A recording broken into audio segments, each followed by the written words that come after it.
This video features an imperial fist, tentacles, puppy eyes and the consequences of skipping mental health checkups. Because what if Nurgle infests your mind?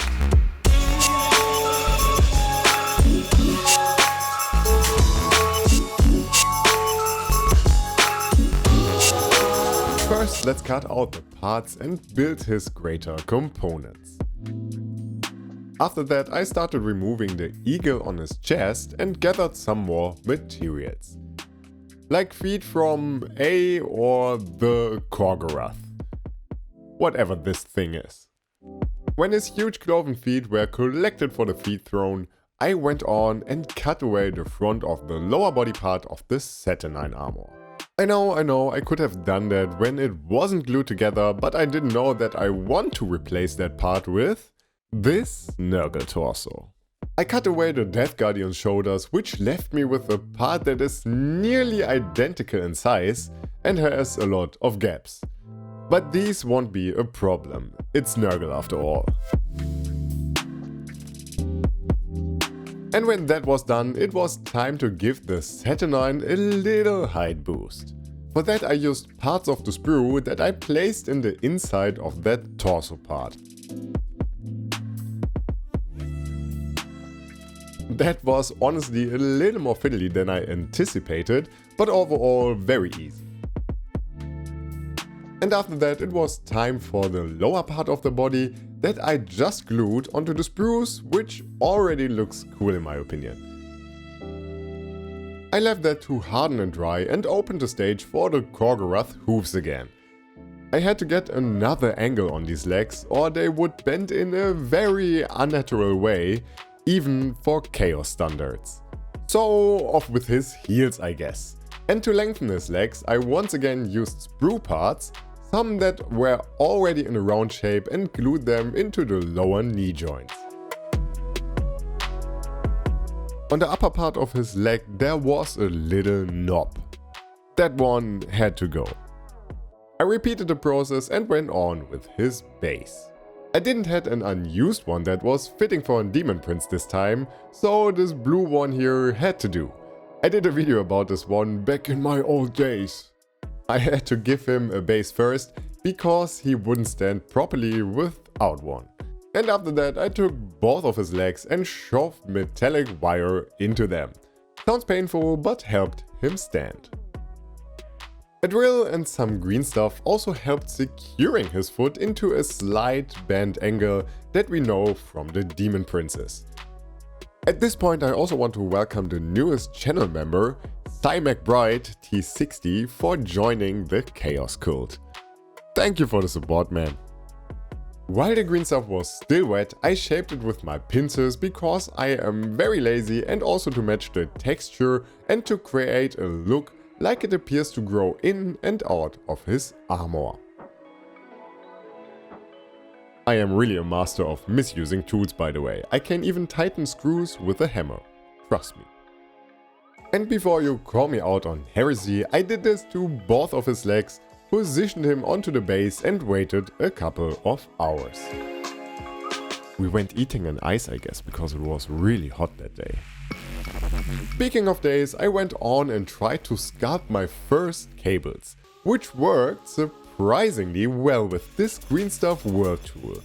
I tried a little around with and without the guard and achieved something that looks like a cable.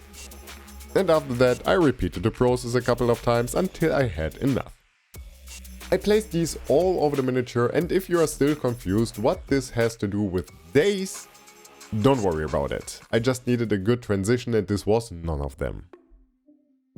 My pincers were the best tool again to place these cables all around the armor with no other purpose and intention other than the rule of cool.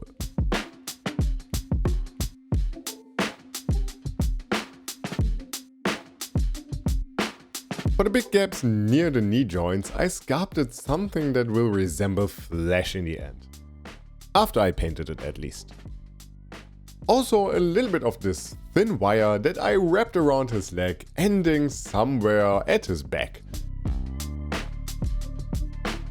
And once that was done, I silently looked at this creation, wondered what I am doing here and let it dry. And after that I went on with his soon-to-be Psy. It looks like an X at this point, but don't let reality deceive you. Cutting away the X part makes it a pole arm. And after cleaning up this pole arm, I drilled a hole into it, as straight as humanly possible at least, and repeated the process on this Nurgle Terminator's chainsaw as well. I used a tiny amount of wire from before and glued these two parts together, and with that the whole arm onto his shoulder. I struggled a little bit to get a nice angle and went on with his ranged weapon. That is an amalgamation of a Horus Heresy Graph Bombard and this thing here. Plague shooty thingy, I bet. I just removed one of the guards of this disease shooter, wondered if this thing is facing up or downwards, cut away the front of this Grave Bombard so it aligns properly and glued these two parts together for a supersonic snot shooter. It looks kinda derpy with these two big weapons, but this is Warhammer. We do things like this here. I gave him an old Blight King's pauldron, cut away the little knobs on his original pauldron because ADHD or something, and gave him Terminator trophy racks. Chaos Terminator trophy racks to be exact. And because this insane looking miniature with his off looking proportions needs to look a little more insane, I used the most insane looking helmet to put it between his way too broad shoulders. And because I did such an amazing job with these cables, I hide them under a trophy chain that either comes from Be'lakor or a Demon Prince. I am not sure, it was a gift. Also this helmet on a chain. Maybe with filling. I glued it onto the smallest tentacle, which in hindsight is really sweet. Did you know that otters carry their favorite stone with them since they use it as a tool? That. But with a Space Marine head. And hey, finally the second pauldron from another 8-bound. And because this miniature does not have enough details, more details, like this Black Bearer's head from the Iron Jaws Brood kit, and as some finishing touches we obviously need some tentacles, and this possessed Chaos Space Marine arm was the perfect find for that, since they were not that big, but big enough to fill some gaps. Dirty mind, dirty mind. But Nurgle is kind of dirty anyway, so I cut away the small nipple here and put a cleansing flame on top of it. This is a 3D printer part by Hydra Workshop, by the way. And after all these bits were placed, I damaged the armor a little and went on with smashing on some paints. I like my Nurgle to be vibrant and virulent, so I started with dark green, dark sea blue and Cayman green.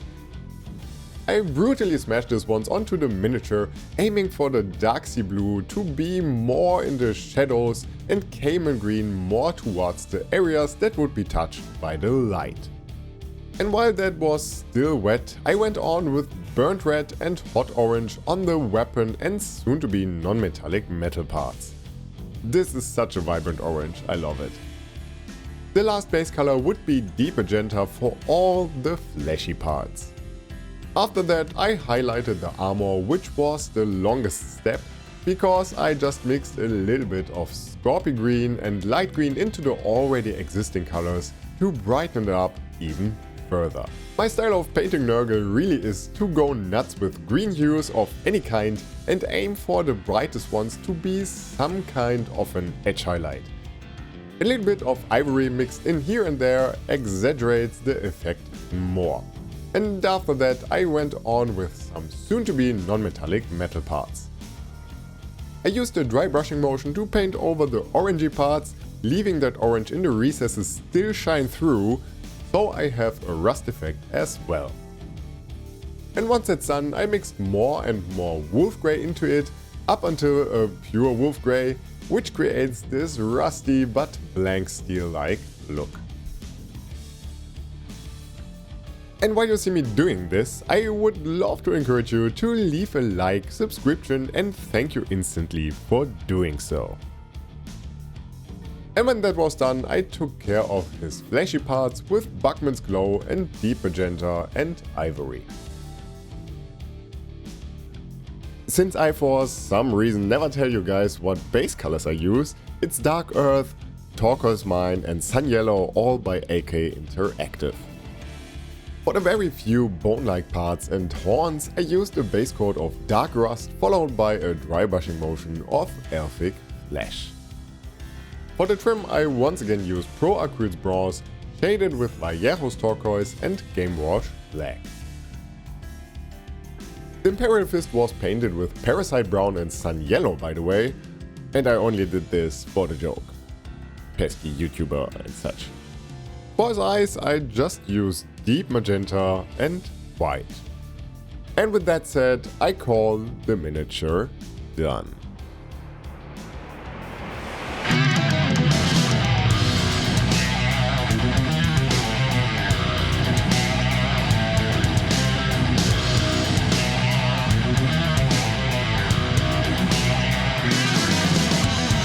I just like Nurgle's colors. This vibrant green always gives me joy, and this creation here is one of my up until yet favorites. With his puppy eyes, chain's eye and supersonic snot shooter, he strongly reminds me of a mentally unstable brood. An insane demon prince fully succumbed to chaos and Nurgle. I bet he loves a lot while spreading the gifts of the grandfather, walking around being a little menace. And I really have to say I do like the Saturnine armor because they are a little bit bigger and easy and cool to work with. Also with these ball joints they have a lot of cool positioning options, which I like. I'm sorry for this video once again was a little bit out of schedule, but I'm currently building 2 walking castles which took way longer than expected, but I hope this video will be worth watching. And with that said, I want to thank you for watching, remind you of doing the thing and the stuff, and we are going to see each other in the next one.